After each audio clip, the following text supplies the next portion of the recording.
क्या फ़ायदा ज्वाइनिंग ही नहीं किए, कोर्स बेचकर लाखों रुपए छाप रहे हैं, क्या फ़ायदा ज्वाइनिंग ही नहीं किया। ये अर्जुन कुमार नाम का एक बालक है। तो आज तुम और तुम्हारे जैसे कई सारे बच्चे हैं जिनका ये सवाल होता है, और सवाल खैर जेन्युइन भी है। इसका आंसर मैं आपको देता हूँ कि क्या फ़ायदा सीजीएल निकालने का जब आखिर में आकर ऑनलाइन यूट्यूब पर पढ़ाना शुरू कर दिया तो। ठीक है, तो इसका बड़ा प्यारा सा जवाब है मेरे पास। जब आप पेपर देंगे ना, जैसे अभी आप लोग का पेपर प्री का दिसंबर में है, उसके बाद आप लोगों का पेपर जो होगा मेंस का मार्च में होगा। ठीक है, और मार्च के बाद आपका देख लो, मैं आपको बता रहा हूँ अभी आपका प्री कब है। आज मतलब मैं बहुत बार ऐसे कमेंट पढ़ता हूँ, फिर मैं कहता हूँ चलो जाने दो, लेकिन ठीक है कोई बात नहीं। आपका प्री अभी होने वाला है दिसंबर में। आपका मेंस का पेपर मैं भगवान से दुआ करूँ कि और पहले हो जाए यहाँ पर, चलो मान लो अगले साल मार्च 2023 में होगा। ठीक है, उसके बाद आपके सारी प्रक्रिया मान लेते हैं कि डॉक्यूमेंट वेरिफिकेशन फलाना अभी तो बात की बात है, मेंस आपका 2023 में हो जाएगा। इस बार डिस्क्रिप्टिव भी नहीं है आपका, तो उसकी कोई दिक्कत की बात नहीं है, टाइपिंग वाइपिंग सब हो जाएगी। लेकिन फिर भी जो आपका फाइनल रिजल्ट और ज्वाइनिंग वाइनिंग जो आएगा ना, वो 2024 के जनवरी तक आएगा, आप मुझसे लिखवा लीजिए। तो मेरे भाई अर्जुन जी, मैं वैसा इंसान नहीं हूँ जो घर पे बैठ के 1 साल तक रोटी तोड़ूं। ठीक है, कि जब तक मेरी ज्वाइनिंग नहीं आएगी तब तक मैं शिमला की, गोवा की और अलग अलग जगह के ट्रिप बना रहा हूँ अपने बाप के पैसे पे।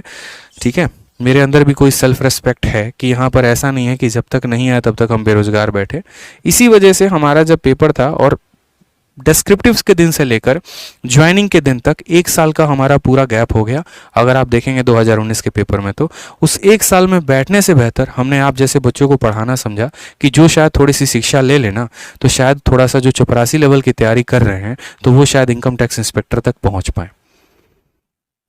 यही वजह था कि हाथ में मार्कर पकड़ा, यही वजह था कि ऑनलाइन आए, और यही वजह से हमने पढ़ाना शुरू किया। हर साल कई लोग आते हैं ना भाई, कई लोग आते हैं पढ़ाने, कई लोगों का होता है सीजल। कितने आते हैं आपको पढ़ाने, ये बताना ज़रा। कितने आते हैं जो अपडेटेड कंटेंट कहते हैं, कितने आते हैं जो आपको पीडीएफ टाइप करवा के फ्री में देते हैं, कितने होते हैं ये बताइए, जो आपके पेपर के लिए आपकी प्रैक्टिस करवाते हैं।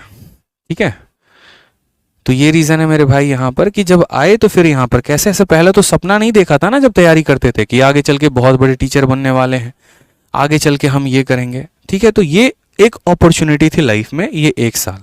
और इसमें जो पढ़ाने का तरीका था ना, जो पढ़ाया, जिस तरीके से बच्चों के लिए जो काम किया, जो डेडिकेशन के साथ मेहनत की, वो उन्हें पसंद में आया।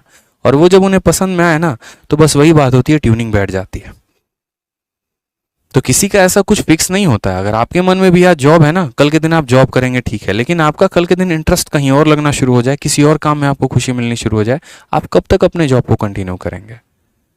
तो कहना किसी को बड़ा आसान सा होता है, जाकर लिखना बहुत आसान होता है, असल में उस जर्नी को फील करना, समझना बड़ा मुश्किल होता है, जो आप नहीं समझ पाएंगे। अभी बच्चे हैं आप, इसीलिए तो आप कमेंट लिख रहे हैं, क्योंकि समझे होते तो शायद किसी दफ्तर में बैठे होते।